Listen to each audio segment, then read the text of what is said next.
Alright, so here we go. Let's check this out. Here's the last few minutes of engine and then possibly a second one and land on a single engine in the landing zone. 5 minutes into flight, and after continuing to descend, we're coming up on 3 kilometers altitude.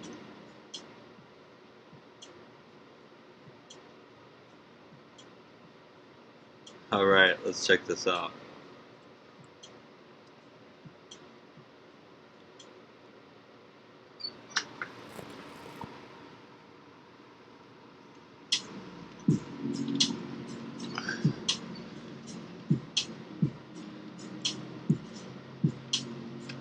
Video's kind of choppy, but you know what? That's okay.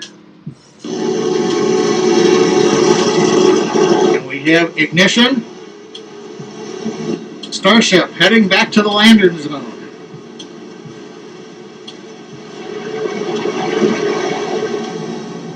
Oh, that looks perfect. That looks perfect. Nice. Wow. Look, it's not tilted, it's not shaking, it's not... I gotta see this. Is it gonna explode?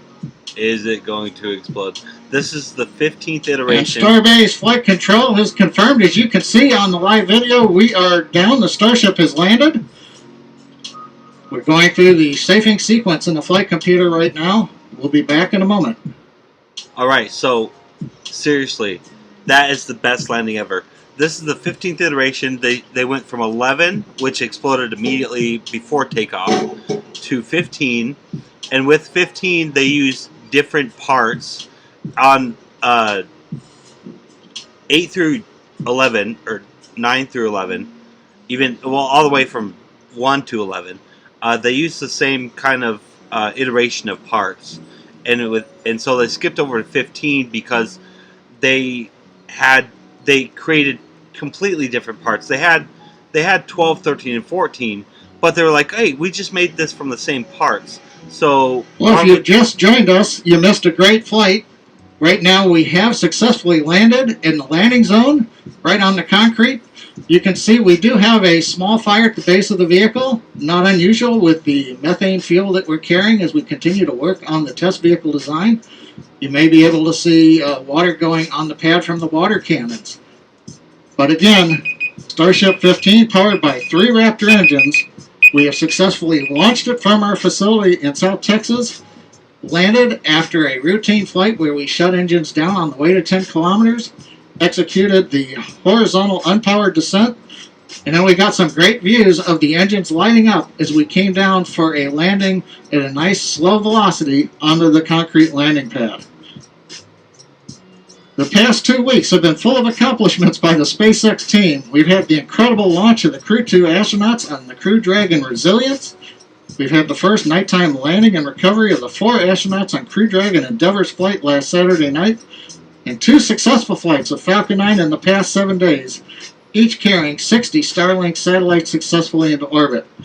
And now the SpaceX Texas team has flown a test flight of Starship with a landing back in the landing zone here in Starbase, Texas.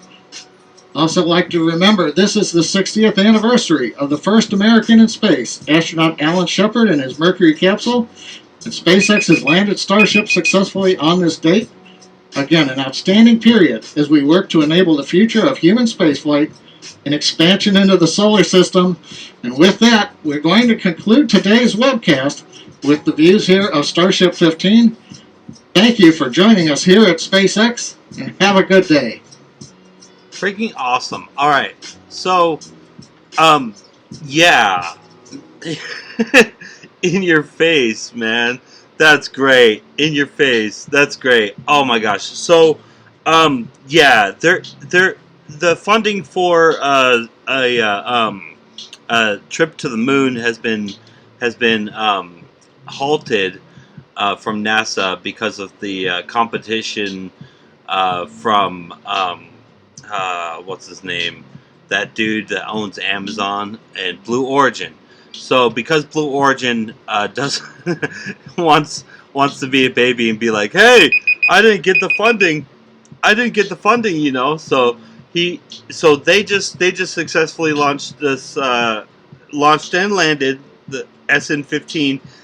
Now for iteration 16 and 17, they might use 15 for continuing the continuing test flights and things like that, to see if it'll continue landing and taking off and landing and taking off and landing. So we'll see.